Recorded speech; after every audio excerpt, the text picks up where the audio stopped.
The year was 1934, and what was to become the Starkey Church of God began its humble existence in this log cabin. The congregation grew and changed its location to its very first church building on Merriman Road. In 1979, the church voted to change its name to Penn Forest Church of God. God blessed the congregation with property, and by 1983 completed their new church building on the current location. Continuing to grow, God blessed our congregation in 1994 with the completion of our current sanctuary facility with a seating capacity of 600. It was in the spring of 1995 when I, Sam Bilal, became the pastor of Penn Forest Church of God.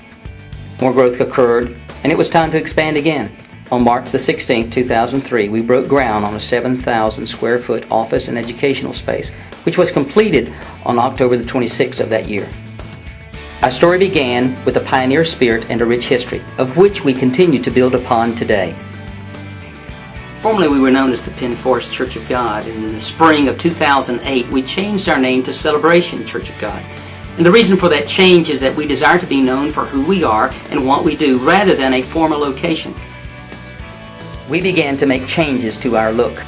A name change meant a new logo, a new sign, a new website, new bulletins, new emails, new media, new stationery, and other publications.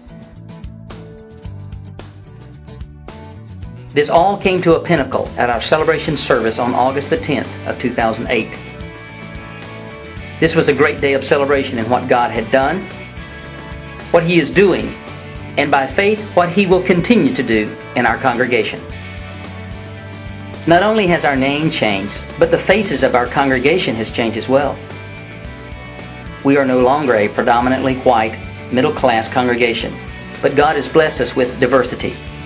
Early in 2007, we were approached by a Hispanic couple about starting a Saturday night Hispanic service. On April the 29th, 2007, Gerardo and Marisol Betancourt, along with 24 other Hispanic believers, met for the very first Hispanic service.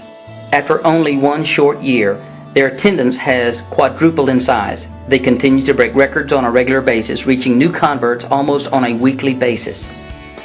We continue to pray for more diversity within our congregation, and the Lord answered our prayers.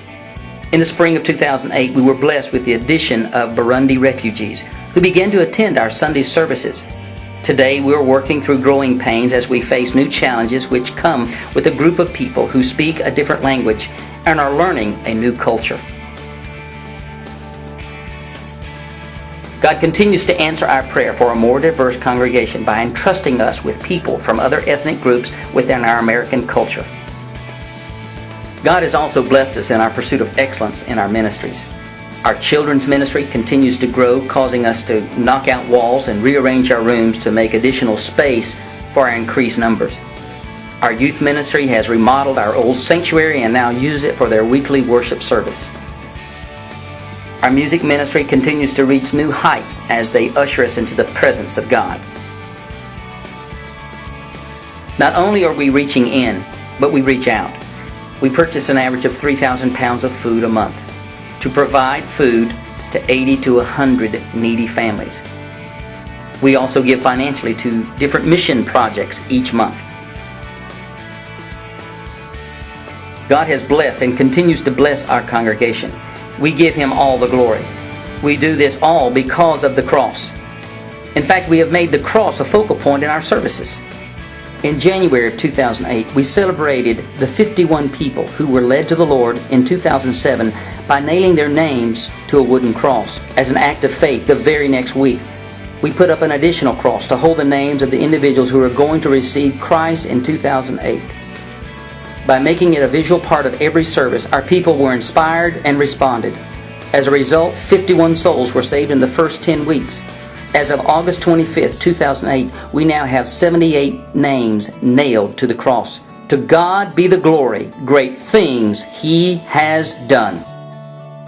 This is only a few chapters of our story. It's a simple story, incomplete, because He's not finished writing the book on Celebration Church of God.